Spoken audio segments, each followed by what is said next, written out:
Hey everybody, Carm Capriato, 12 noon, Wednesday. It's a CarmCast. Good to have you here. Oh boy. You know me, everyone. I'm always looking for something that entices you, brings you insights, helps you with trends.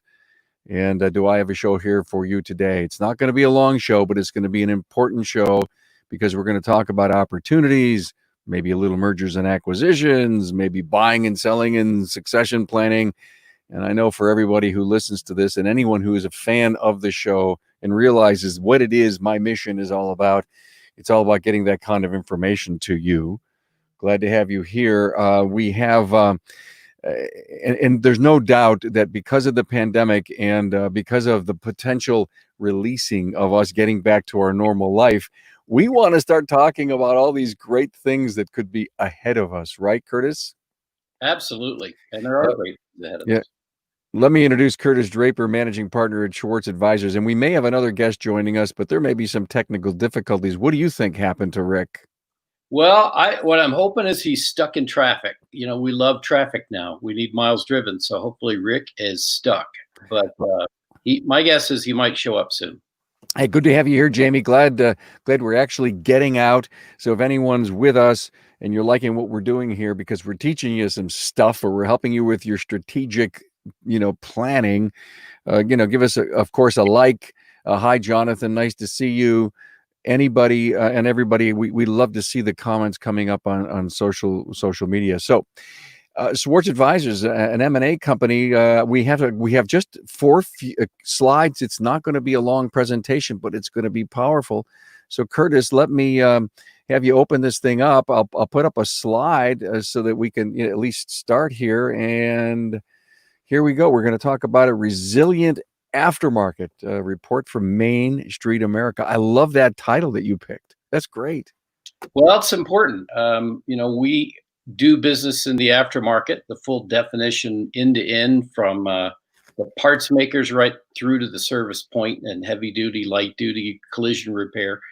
So we have a lot of contacts in our company. And what we found was almost everybody wanted to hear what's going on out there. How am I stacking up across the nation and what's really going on? And so we spent a lot of time, especially since we were locked down like everybody else, talking on the phone and learning how to do Zoom. And we've learned a lot of stuff. So we thought we'd share that.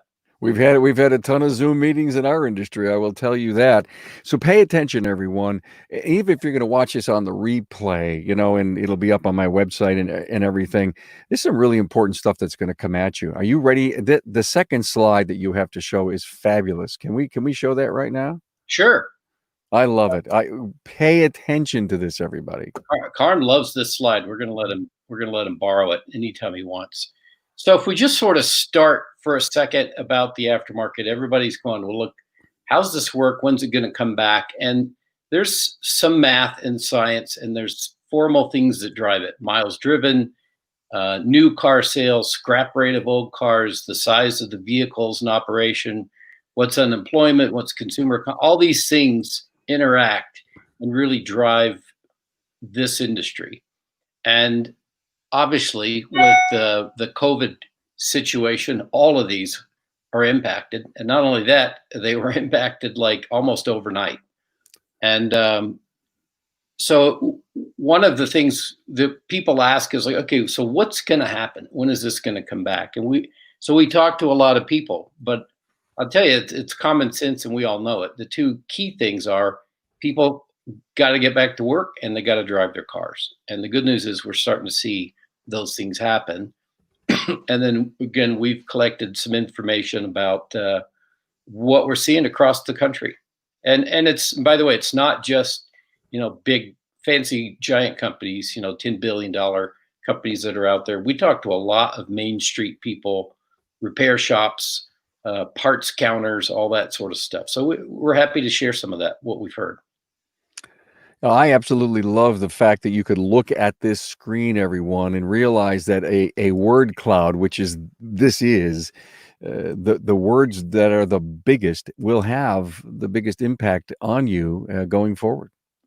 Yeah, the other thing I'd add, Carm, is as we look at this, there's some things we know, and history has proven in the aftermarket that new car sales they've already dropped and they're going to be down for a while. And we know that people are going to keep their cars longer and fix them, which is great news for the aftermarket. But there are some other things. Also, gas prices play a role in that. But there's some other tailwinds that are different. They're unexpected. They're not typical. And as we look and read about it and track it, it's pretty interesting to note. And there's fear. Everybody wants to protect their health and fear for their family's health and everything. So obviously, I heard I spent 20 years in the aerospace industry and talked to some of my cronies. And when 70+% of the global population of commercial airplanes are parked, people are really afraid to fly. And that fear is not going to suddenly change tomorrow. The other is there's potential fear of mass transit. If you're in or around New York City or big cities, it's a real fear factor. So those are potential tailwinds for our industry. Another thing, which is a bit anecdotal, but it's a fact, and it's been proven out by checking on things as well, is people are looking now to do different sorts of recreation and vacations, and it's going to be close to home. And boat sales are up a bit, and traffic in the boat stores and RVs are running low on inventory. I work with a company that does a lot of trailer accessories and lighting and stuff. And that is not a normal behavior in a recession. And the good news is it points to more driving of personal vehicles. And, even a lot of people may have fear of Uber. So we're going to have to see how that plays out. But it's a different dynamic than maybe history when we see a downturn. They are all factors. And, I can't wait for, the miles driven to start rising again as people, they may not go back to work completely, but they're going to have to get out. And like my wife said, got to go buy some flowers, got to put flowers out there. So, okay. All right, we got to go get flowers. Absolutely. And it's amazing how the nurseries are open. I guess if they weren't open, all these plants would have died anyway. But anyway, I digress possibly. Hey, there's a great question here from a LinkedIn user. We can't see that person's name. Aftermarket business will take a strong position in coming months because it's cheaper. And they said, am I right? I have a comment on that. Do you, Curtis? Yeah, I think look, the dynamic of the new, even there's going to be some incredible incentives to buy new cars, but it's going to be slow to return. Even the process of buying a car is a bit, from a health standpoint, causes some people concern. So, and if you keep your existing vehicle, they're going to get it fixed, and that's a lot cheaper option. And so I think that's right. Yeah, what I take away with that comment, because it's cheaper, it may not necessarily be always cheaper, but I love this industry that we're in, and I think it's better. And since we own 70% of the after warranty vehicle repair, we have proven that we are more convenient, we are more trustworthy, we are more friendly. And boy, we still have all the tech that it takes to fix the vehicle right the first time. We're in the safe and reliable transportation business, and I don't think the dealerships have that moniker on top of them. And that's why I think the aftermarket, in fact, it was my friend Chris Clodier who said he hates the word aftermarket, and he said it should be pro market instead of after. We're professional marketers in the industry. And yeah, Greg Buckley commented, it's a very important metric to know. It is miles driven increases. And are we working with our customers to really help them understand what's been going on with that vehicle that has been sitting for a while? Hey, thanks so much for that. Let's go to the second slide, or the third slide that we have here, as we talk about a report from Main Street America. So what's Main Street saying, Curtis? Yeah. And again, just a reminder, it's not a formal scientific survey of thousands of people. This is calling trusted people we know across the country in all sorts of different businesses and positions. And what we found was there's certainly some differences in what's going on based on what region of the country. The New York Metro, Northeast, is dramatically different than the center part of the country or Texas, I Mm-hmm. would say. So we get that part. But what we found out for sure as we talked to people were when everybody had to shelter in place at the first part of April, it was like everybody went into hibernation, and so the world sort of stopped, and I think all of us were in shock. But within a couple of weeks, as we talked to parts distributors and repair shops and different things, what we found was people began to, one, get over the shock, and two, think about what do I need to do different to help my customers. And so the repair shops that we heard about across the country, rural, big city, everywhere, pretty quickly they were innovative and they began to work on a schedule, like what's your appointment, and a way to drop the car off, pick the car up. It's all sanitized. You never go inside. You never touch anything. And it just happened quick. And you mentioned, flexibility and innovativeness, and which is a key drivers in the resilience of the pro market. We'll stick with pro market maybe for Sure. this call. All right. And what we found was that innovation, if it's a small Main Street business, or maybe not so small, the flexibility and the ability to make those decisions and changes quickly is much easier than a great big company with 7,000 locations. It is what it is. So that's one of the things we saw. But interestingly enough, by the time we got to the 1st of May, and by the way, drops in activity in that mid-April standpoint, I could say were commonly described as 50 to 70% sort of declines over the previous year, which sort of surprised them. If it was a bowling alley or a gym, it would be zero. It'd be 100% loss. So the fact we were in critical infrastructure is good. And then by the first part of May, all of a sudden, things started to get back kind of single-digit drop from the previous year. Now, that's not everywhere. I think quick lube places and collision repair might have been slower to recover. Dealers were in big trouble, and still, it's just a different game. Yeah. But universally, people said, hey, this came back. There was a big conference last week. We do listen to CEOs of giant companies, and I think there might have been 12 on there. And the common thing we heard from that group of CEOs and shop owners across the country and parts distributors in local cities was that it came back quicker than they thought. They thought it would be worse, and we're not out of the woods, and it's not glorious and easy, but things came back in the pro market, aftermarket, better, faster. So no doubt that again, you go back to the word resilient. I've talked to interviewed so many over the last 3 months. Some shop owners didn't find a blip on their charts. They were fine. They may have, like you say, in those first couple of weeks, but it came back. And some of them can say I'm even, some up 10%, some down 20%. But what's the other factor? We were an essential business, an essential industry. I love to use the word, thank God we were. Yep. Think as people have said to me, think of the mental stress if we didn't have a place to go each and every day, and we didn't have a team to protect, and we didn't have customers to serve.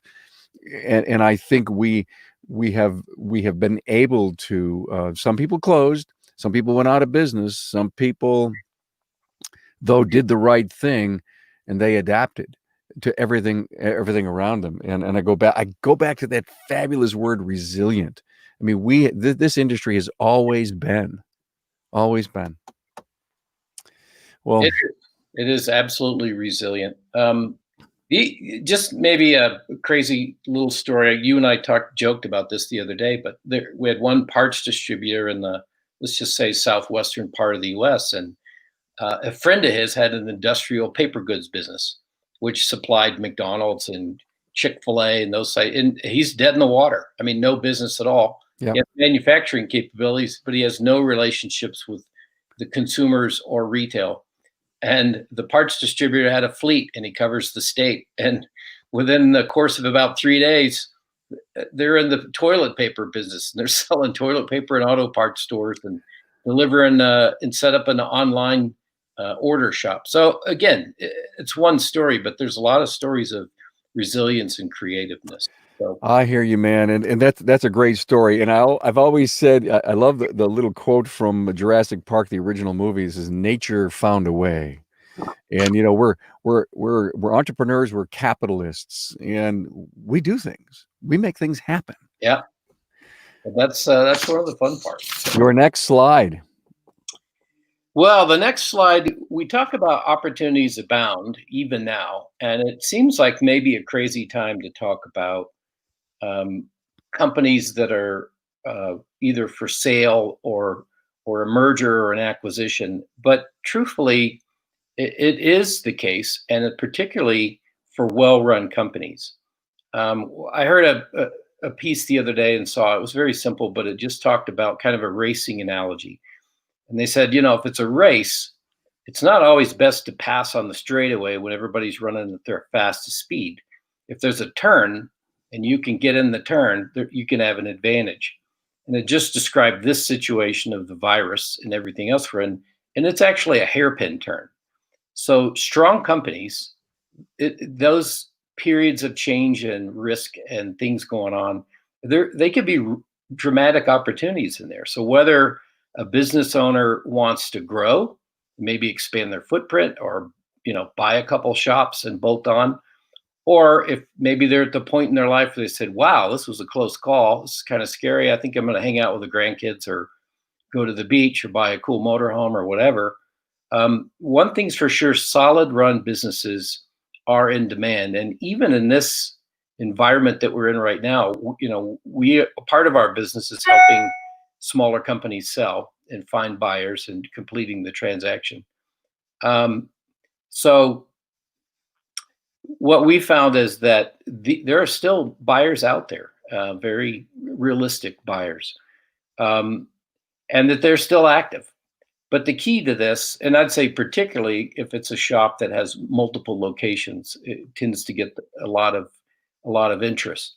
But the key to all of it, Carm, is it really comes down to planning. We find a lot of companies that spend their lives running a great business, and then at the end, the ones that do the best are also the ones that apply the key planning and the homework and the research to the process of finding a new owner and sort of harvesting that value they've built over their lives. And, it's part of what we do is help companies do that. But number one thing right now is, manage your company, stay focused, listen to the customers, and, there may be some additional tweaks where you can have an advantage. And Well, this is great. I just continue to pledge to the listenership of the podcast that we will always bring this kind of information to you. We've done your CEO, Rick Schwartz, who couldn't make it, obviously, was supposed to be with us today. It's if he's stuck in traffic, that's a good thing because that means there's traffic in San Diego, right? absolutely. So, but he's been on a panel out of Apex that's a podcast. We've done so many panels on how to grow multi-store, what succession planning looks like. And I love your point that planning is vital. I don't necessarily think you're ever going to go anywhere in life if you don't come up with some semblance of a plan. And if it's succession planning within your business from an internal candidate, if it's a succession planning from an outside interest person, and that's the beauty of Schwartz Advisors, that you guys know people in private equity, people that want to grow, add bays, build an aftermarket empire, and they're looking at people, and that's how this whole thing started. As we had been chatting over the last few months, and I said, why don't we get on, do some really good aftermarket think stuff for the listener, but then top it off with the cherry on the sundae and talk about opportunities. There are a ton of young, successful shop owners that are looking to build a little mini empire. And, 10 years ago, they would have never said, who am I going to sell this to? Why should I build this great empire? Okay, maybe because I can work less and spend more time at the, up at the cottage on the pond with the boat and the family. But at the end of the day, if there's no successor, you're looking for an opportunity. And what you said a few minutes ago, that COVID hit, and the the people who do these kinds of deals, if you will, or pull together buys and sells, they were quiet for a while. But I love what he said. Listen to what Curtis said. He says, we woke up again and they're still going on, and they can't stop planning, and neither should the people who work inside the aftermarket or the pro market, the professional market. Absolutely. The professional auto service repair industry. We got to come up with a new name. Wow. Hey, look at this was great. Thank you all for being here, for hanging out with us. We'll of course have this thing up on my website. And I learned a lot, and I thank you for your perspectives as a mergers and acquisition person, Curtis, and company Schwartz Advisors. And we have had a lot of great. I've had a lot of great talk with Rick about where the industry is going, and that's why I want to share it with our peoples. Curtis Draper, managing partner at Schwartz Advisors. Thanks for being here. Great insight. Appreciate that. Appreciate being here. Everybody stay safe and healthy. Thanks.